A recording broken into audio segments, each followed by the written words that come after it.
नमस्कार। विद्या भारती के रज्जू भैया संवाद केंद्र में आपका पुनः स्वागत है।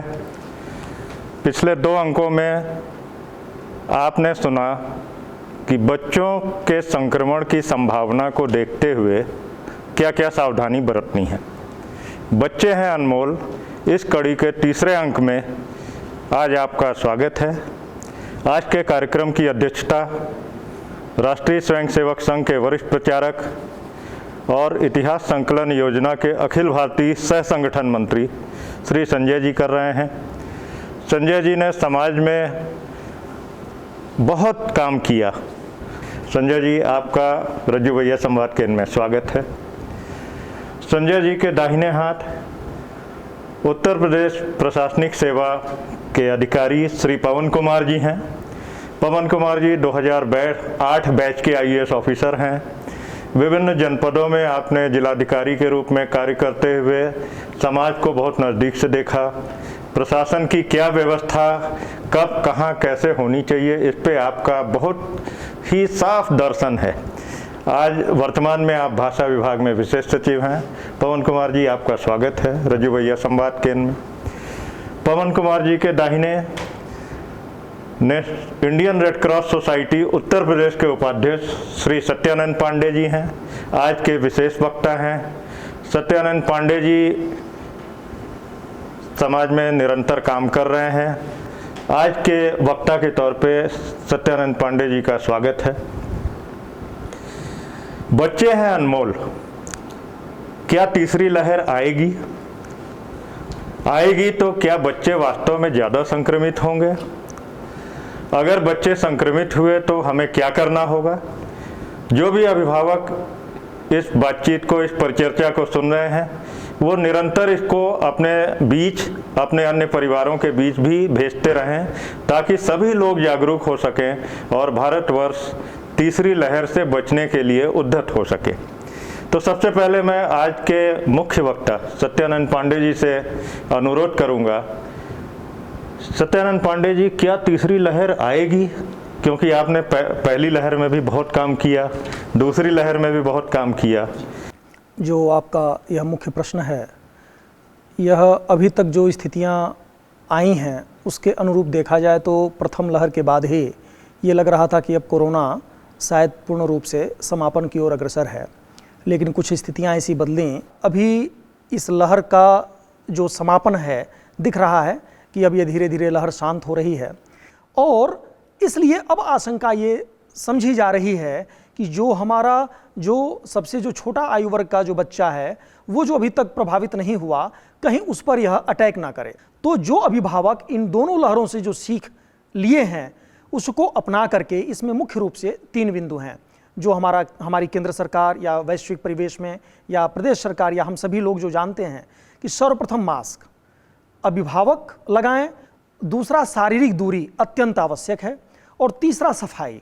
हम आगे आने वाले समय में बच्चे हमारे जो हैं वो हमारी पीढ़ी हैं, जो वो देश के भविष्य हैं, उनकी जितनी भी रक्षा हो सके हमारे माध्यम से की जा सके, इसके लिए हम प्रयासरत रहेंगे। धन्यवाद सत्यानंद जी। जो भी अभिभावक हमारी परिचर्चा को देख रहे हैं वो निश्चित रूप से ये मान लें कि आपके ज़िले में भी रेड क्रॉस सोसाइटी के ऑफिसेज हैं। आप उनके संपर्क में रहें और जैसे ही कोई परेशानी महसूस होती है आप वहां संपर्क कर सकते हैं और केंद्रीय स्तर पे सत्यानंद पांडे जी से संपर्क में आप रह सकते हैं। पवन कुमार जी, आप ने प्रशासनिक क्षमता का भरपूर प्रदर्शन किया। आपको क्या लगता है कि जो दूसरी लहर रही या उससे पीछे जाए पहली लहर भी जो रही, तो पहली लहर फिर दूसरी लहर, तो अब क्या तीसरी लहर आने की वास्तव में बात है कि 18 वर्ष से नीचे के बच्चों को अभी टीका नहीं लग पा रहा है? तो कारण मुख्य यही बताया जा रहा है क्योंकि 18 से ऊपर टीकाकरण हो चुका होगा, तो उससे नीचे वाले डेंजर जोन में हैं और वो सारे बच्चे। तो आपकी क्या राय है, फिर कैसे अभिभावकों को व्यवहार करना चाहिए, कैसे बच्चों की देखभाल की जाए? धन्यवाद सौरभ जी। सबसे पहले तो आपका आभार कि आपने इस मंच पे मुझे आने का अवसर प्रदान किया। आज का जो प्रश्न आपने किया कि तीसरी लहर और उसका बच्चों पर प्रभाव, तो मैं निश्चित रूप से कहना चाहता हूं कि जो पिछला 1.5 साल गुजरा है जनवरी 2020 से लेके और अब हम जून 2021 में बैठे हुए हैं। अभी वैक्सीनेशन की बात करें तो लगभग हम 25 करोड़ जनसंख्या तक वैक्सीनेट कर चुके हैं और एक बड़ी जनसंख्या अभी भी वैक्सीनेशन से शेष रह गई है, जो सतत रूप से जब हमारा काम चलेगा तो निश्चित रूप से हम एक बड़ी संख्या तक, बल्कि लगभग 100% हम लोग वैक्सीनेशन कर सकेंगे। लेकिन आज की परिस्थितियों की बात की जाए तो ये बिल्कुल ठीक सी बात है कि पूरे समाज को संवेदनशील रहना है, सतर्क रहना है। कोरोना वायरस का जो व्यवहार रहा है पिछले कुछ समय में, ये कहना बड़ा मुश्किल है कि उसका स्वरूप किस तरीके से, किस क्षेत्र में, कहाँ पर, कैसे और कब चेंज हो जाएगा। तो ये हमारी बहुत महती जिम्मेदारी है जो समाज के सीनियर लोग हैं उनकी भी, कि वो पूरी तरीके से सतर्क रहें। जो 18 वर्ष से कम आयु के जनसंख्या है उसको हम कैसे सतर्क करें, कि जो स्कूल से जुड़े हुए लोग हैं, जो एजुकेशनल इंस्टीट्यूट से लोग जुड़े हुए हैं, उनका भी वैक्सीनेशन होना चाहिए। और ये चीज़ बच्चों में अभी से संस्कारित कर देनी चाहिए कि पढ़ाई के साथ साथ ये जो और गतिविधियां हैं, चाहे वो क्रिएटिविटी हो, चाहे योगासन हो, खान पीन की शैली हो, इस पे भी हमें बचाव रखना है। और मैं उम्मीद करता हूं कि इस पूरे अभियान में, खासकर बच्चे हैं अनमोल अभियान में, जिस तरीके से विद्या भारती ने अपनी भूमिका निभाई है, मैं बहुत बहुत आभार प्रकट करता हूं उनका। और जिस तरीके से भी हम और हमारा संस्थान, हमारा विभाग जो भी इस काम में जुड़ सकेगा तो हमें खुशी होगी। धन्यवाद। धन्यवाद पवन कुमार जी। भाई साहब, आपने जो मार्गदर्शन किया उससे हमारे अभिभावक लाभान्वित होंगे और जो भी अभिभावक सुन रहे हैं वो इस चीज़ को एकदम संकल्पबद्ध हो जाएं कि जो सामान्य सुरक्षा उपाय हैं वो ज़रूर अनुपालन करें और बच्चों को खुद सुरक्षित रहते हुए सुरक्षा प्रदान करें। संजय जी भाई साहब, आपने समाज में बहुत गहराई से काम किया, समाज के विभिन्न वर्गों में काम किया और अपने आप को समर्पित किया राष्ट्र सेवा के लिए। बच्चों में भी 2 वर्ग हो जाते हैं। 12-13 वर्ष की उम्र के बाद बच्चे समझदार हो जाते हैं, जैसा पवन कुमार जी ने अभी बताया कि वो बच्चे टोकने लगते हैं माँ बाप को कि आपको मास्क लगाना है, आपको सैनिटाइज़र यूज करना है। उससे नीचे का जो बच्चा होता है वो नासमझ होता है। उनको आप ज़बरदस्ती कुछ भी नहीं करा सकते। अगर आप काढ़ा पिलाएंगे तो नहीं पिएंगे, कड़वी दवा देंगे नहीं पिएंगे, इम्यूनिटी के नाम पे आप सब्जियां ज़बरदस्ती खिलाएंगे अगर वो हरी सब्जी नहीं खाना चाहता। इनके मन को कैसे तैयार किया जाए, बच्चों का मन से स्वीकार करना और बच्चों का मन कैसे तैयार हो कि वो सुरक्षा के लिए, इम्यूनिटी के लिए, खान पान के लिए, जैसा सत्यानंद जी ने बताया, सूर्य नमस्कार के लिए, प्राणायाम के लिए तैयार हो पाएँ, इस पे मार्गदर्शन करें। कुछ सूचनाएं हमारे पास भी अपने ज़मीन स्तर से आती हैं। अभी संदेह व्यक्त किया जा रहा है कि तीसरी लहर आएगी कि नहीं आएगी। मेरी सूचना है कि उसकी धमक आ चुकी है। मुझे कई डॉक्टरों ने मुझे बताया है कि हमारे उसमें बच्चों की संख्या बढ़ गई है, इसलिए आ रही है, आएगी। अब इसको कुछ देर के लिए छोड़ा जाए, मान के चला जाए कि आ चुकी है और उसके दृष्टिकोण से हमको तैयारी करने में जुट जाना है। और ऐसी परिस्थिति में समाज के हर वर्ग को, क्योंकि सब डॉक्टर नहीं है, लेकिन एक चीज तो है कि हर घर में माँ है और माँ के साथ एक ममता है, एक वात्सल्य है। मैं कहूँगा अगर डॉक्टर की संख्या कम है तो चलेगा, लेकिन वात्सल्य करने वाली माँ की संख्या भारत में कम है, ये मैं मानने के लिए तैयार नहीं हूँ। बच्चों की भाषा को समझने वाले लोगों की समस्या नहीं है, वो हर घर में उपलब्ध है। तो इसलिए बच्चे के मन को तैयार करना और उसके लिए उसको तैयार करना, उसमें हमारी माताएं, हमारी बहनें, हमारे बुजुर्ग दंपत्ति वो एक्सपर्ट है, वो समस्या नहीं है। समस्या जो आने वाली है कि हर गांव में शासन के ब्लॉक स्तर में आज तक जो चिकित्सा जगत पहुंच रहा है तो वो सामान्यतः एक ब्लॉक में 1 या 2 सेंटर उसके विकसित हो पाए हैं, और इस भूमिका में हर पालक अपनी भूमिका के लिए तैयार हो। धन्यवाद। धन्यवाद संजय जी। जो भी अभिभावक देख रहे हैं उन्हें ये समझ आ गया होगा जो संजय जी ने बताया कि भारतवर्ष में मातृ संस्था बहुत सशक्त है। ये सही बात है कि पश्चिमी देशों में मातृ संस्था नाम मात्र की रहती है।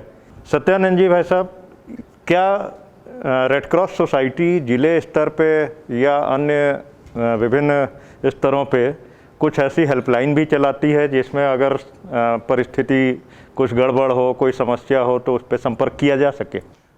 जी, ये प्रश्न आपने अच्छा पूछा कि आने वाले समय में जैसे कि अभी इस कोरोना काल में डॉक्टर्स की हेल्पलाइन ओपीडी सेवा के रूप में या कोई भी समस्या हो रही है, सरकार ने भी इस पर प्राथमिकता दिया है, और संयोग से हम लोगों ने भी मिल करके एक हमारे कार्यालय का नंबर है जिस पे हम लोगों ने क्या किया कि यहाँ से KGMU से, संजय गांधी PGI से, लोहिया से, ऐसे बच्चों के विशेष जो डॉक्टर इस तरह के हैं जो अपनी सेवाएं मुख्य समय में से निकाल करके जो समय उनका है उसमें या उस समय में भी कुछ इस तरह का हम लोगों ने बनाया है कि 24 घंटे ना करके 12 घंटे तक मिनिमम सेवा हम उनको दे सकें। तो इस प्रकार से करीब 25 डॉक्टरों के समूह मुख्यालय स्तर पे, और हमने हर जिले में जिलाधिकारी और CMO के माध्यम से एक जो हमारी समिति है वो हमने गठित की है, जिसके आधार पे वहाँ लोकल स्तर पे जो बच्चों के डॉक्टर, चाहे वो प्राइवेट चिकित्सक हों या सरकारी, उनका एक समूह स्थापित करके उनके संपर्क नंबर पे सीधे या तो विद्या भारती के विद्यालय के आचार्य के माध्यम से या जैसे भी हो अभिभावकों के माध्यम से सीधे वो हम प्रकाशित कर देंगे, और आपके विद्या भारती को भी हम उपलब्ध करा देंगे, और सभी 75 जिलों की सूची वहाँ कैसे क्या है और यहाँ मुख्यालय, ताकि अधिक से अधिक अभिभावक जो अपने विद्या भारती से जुड़े हुए हैं, बच्चे, अभिभावक, आचार्यगण, उनके परिवार, इस तरह से लोग संतृप्त हो सकें, इसकी व्यवस्था हमने सुनिश्चित कर लिया है। इस पर कार्य करना प्रारंभ कर दिया। धन्यवाद सत्यानंद जी। पवन कुमार जी, अभी सारी बातचीत से एक विषय निकल के आया कि संसाधनों का बड़ा अभाव है। जैसे संजय जी भाई साहब ने बताया कि आबादी के अनुपात में डॉक्टरों की संख्या भी बहुत सीमित है। तो अन्य लोग जो, आप तो प्रशासनिक अधिकारी हैं, तो गांव में सेवा कार्यों के लिए जो ANM और अन्य जो भी हैं, उनके बारे में क्या हमारे अभिभावकों को जानकारी दे पाएंगे? देखिए, ये बात सही है कि संसाधन एक सीमित मात्रा में होते हैं, और ये विश्वव्यापी चीज़ है। जितनी आवश्यकता होती है उसके सापेक्ष जो संसाधन होते हैं कम होते हैं, लेकिन हमारी ज़रूरत यह है कि हम अपनी जो लोकल पॉपुलेशन है, लोकल जनता है, उसके बीच में से भी कुछ ऐसे स्वयंसेवी लोगों को चुने, सिविल सोसाइटी के लोगों को चुने, NGO के लोगों को चुने, कुछ वॉलंटियर्स आगे आते हैं, उनका भी हम लोग सहयोग लें, और सरकार के साथ, शासन के साथ एक समन्वय बनाते हुए इस पूरी पेंडेमिक में हम एक समूह तैयार करें। जैसा कि अभी आप पांडे जी बता रहे थे कि रेड क्रॉस सोसाइटी है, इनके आनुषंगिक संगठन है। धन्यवाद। संजय जी भाई साहब, आपने जो बताया कि प्रत्येक गांव से 5-5 कार्यकर्ताओं को चिन्हित करके उनको प्रशिक्षित किए जाने की योजना है, तो हमारे अभिभावक इस तरह के अभियानों में कैसे जुड़ सकते हैं? किस तरीके से वो वॉलंटियर कर सकते हैं अपने आप को? इस पे मार्गदर्शन करें। जैसे आप सबको आपका ही स्रोत है कि लगभग आपके पास उत्तर प्रदेश में 13,000 के लगभग आपके विद्यालय है।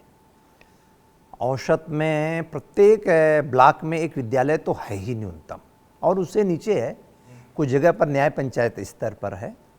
तो इसलिए इसमें शौचालय के, स्नानागार के, एक प्रकार से अगर छोटा सा अस्पताल बनाना पड़ा गांव में तो विद्यालय उसमें काम करेगा।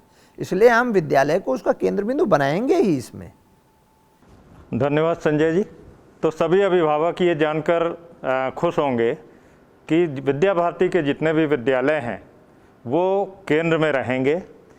आप अपने विद्यालय में जाकर प्रधानाचार्य से संपर्क कर सकते हैं। ये लड़ाई बहुत लंबी है। बच्चे संक्रमित हुए अगर, तो समाज एकदम एकांगी हो जाएगा, या कहें कि समाज की दिशा और दशा दोनों खराब हो जाएगी।